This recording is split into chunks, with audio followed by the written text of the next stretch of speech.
The Certainty Principle, Chapter 13, Burning Uncertainty. 13.3, Vanity sank the Titanic. Quote, even God himself couldn't sink this ship, unquote.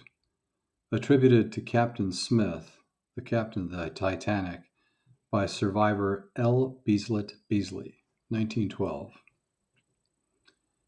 Cognitive distortion is how psychologists refer to the tendency to complete a scenario with our own preconceived conclusions, particularly when the scenario seems familiar or when we fear reality.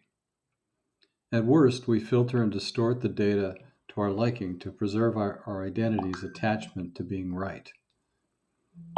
This is the Captain Smith syndrome, an allusion to the captain of the RMS Titanic, who was famously quoted saying, quote, I cannot imagine any condition which would cause this ship to founder, meaning sink, unquote. Approaching midnight on April 14, 1911, cognitive distortion prevented Smith from seeing what had become clear to his subordinates, including the vessel's engineer and designer, Thomas Andrews. The ship was sinking. At 4 a.m., the first rescue ship, RMS Carpathia, under Captain Arthur Rostron, arrived at the disaster scene. Rostron had responded immediately to the SOS, steaming 58 miles at top speed in an iceberg field from the point where he received the distress call from the RMS Titanic, foundering 4 hours to his northwest. Though initially he was unable to confirm the message, he commanded an immediate emergency response, pivoting his ship, jettisoning the cargo, and racing in the direction of the distress call. Rostron's action exemplified undistorted decision-making. The more comfortable supposition of a possible false alarm did not outweigh the immense consequences of being wrong. Sadly, Carpathia's distance proved too great to spare the lives of hundreds of passengers in the frigid waters of the North Atlantic. Especially tragic was that another vessel, the SS Californian, much closer to the Titanic, was commanded by a captain who lacked Rostron's undistorted clarity of command. At 8:30 a.m., 4.5 hours after the Carpathia had arrived, the SS Californian under Captain Stanley Lord arrived after traveling just 20 miles. Soon after Titanic struck the iceberg, Lord was notified by his crew on watch of visual cues that the Titanic, less than an hour's run to his south, was in trouble. Court transcripts chronicle a tragic failure of communications and executive decision-making. The Californian's crew's keen awareness of the dangerous ice fields surrounding both ships, the Californian had stopped dead in the water until daybreak to better navigate the field, failed to alert them to the possible implications of what they were seeing with their own eyes.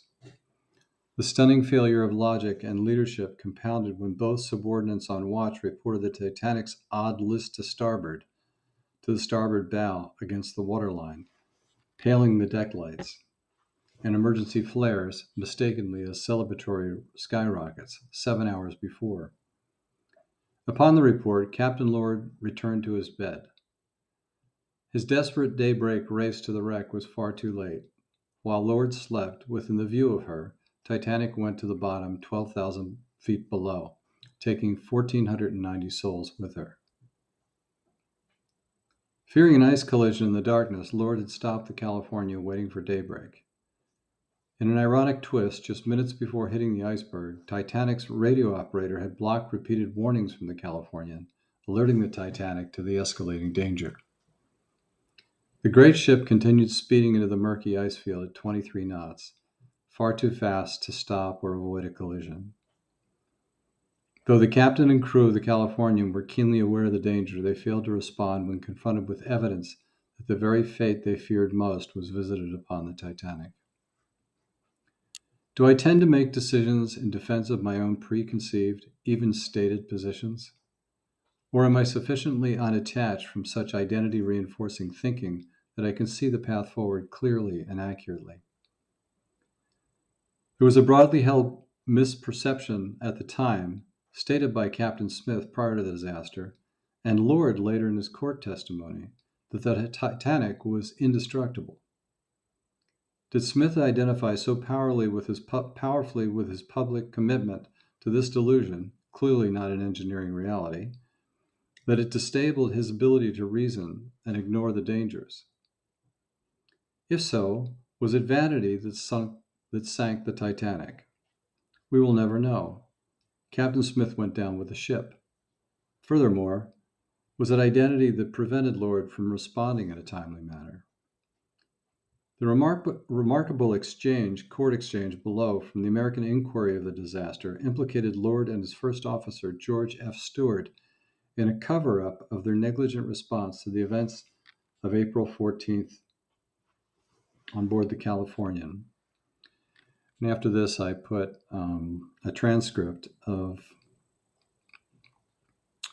the exchange in court between the investigators, the solicitor, and the eyewitnesses on board the Californian. And it's pretty sobering if you have a chance to read it. The summary is that they failed to respond to a disaster, and a lot of people died, and they tried to cover it up by destroying the records. The frequency of those occasions when I explicitly conformed the facts into lies as above, in hopes of preserving my external identity, pales in comparison with the countless internal reality modifications my brain continuously makes to justify my vanity. I may choose to buy a fancy car or clothing, even if I can't afford such, in an effort to appear successful.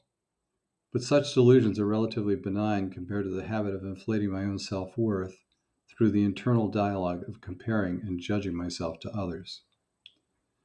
One might say that attachment to such repetitive self-delusion is, after all, only human. Moss is literally attached to the northern sides of trees and rocks. Squirrels are attached to acorns. Moths are attached to bright light. Eagles are attached to soaring. Elephants are attached to squirting water out of their trunks. All these natural attachments are related to physical survival. Only humans attach to processes centered on survival of self, survival of identity, and as such can become a preponderant doing of human life. Addiction suggests an attachment to a doing that degrades the doer. Because the brain has difficulty distinguishing reality from repetitive thought, such self-thoughts create a virtual reality that becomes difficult to distinguish from the real thing. Because human endeavor brings challenges, such repetitive thoughts tend to comply with the confirmation bias that is self-affirming. After all, why should I possibly lend credence to a point of view that is antithetical to my stated position? The Captain Smith syndrome again. When I allow either self-deprecating or self-aggrandizing stories fixed in memory to be triggered and reinforced by a distorted interpretation of real events, I am feeding my addiction to identity. People generally see what they look for and hear what they listen for. Lee, 1960. The opposite of identity attachment is self-indifference. Self-indifference is developing a skill for ignoring my brain's compulsion to reactively fit reality into my vanity framework and narrative. Indifference to my recurrent and familiar thought patterns and behaviors is superior to attachment because, regardless of their nature, such attachments obscure and erode the clarity of experience. Indifference is not rejection. After all, occasionally, even repeated thought is accurate. But indifference removes the wanting part. Removing want liberates the brain to the process in real time, freeing up the machinery of imagination and innovation. Captain Lord of the SS Californian chose attachment over self-indifference when he encountered data that suggested that the steamer was in trouble. Though clearly visible, Captain Lord chose to interpret the reality of emergency flares in terms of what was personally comfortable, a celebration, rather than confront the reality that the listing ship was foundering.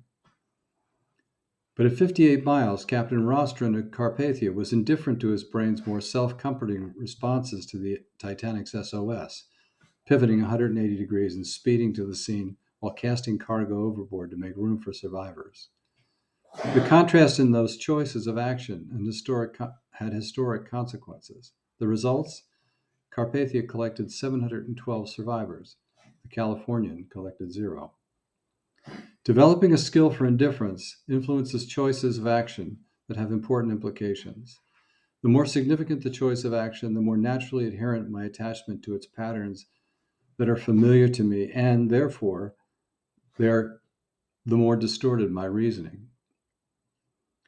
And this can become chronic. Neurotic obesity stems from a compulsive eating to find insulation from the reality of difficult choices. Or it can even take the place of making the choices altogether. The cycle of self-reinforcing to the extent that even insignificant choices quickly escalate to the level of triggering the too hard time to eat a pie response. When attachment becomes chronic, often the solution is to dull the senses to insulate myself from reality. 1 in 6 American adults, 17%, were prescribed psychiatric drugs in 2016. 13% of Americans report regular illicit drug use. About half are regular alcohol consumers. More than 7 million children under the age of 17 were prescribed psychiatric drugs in 2017.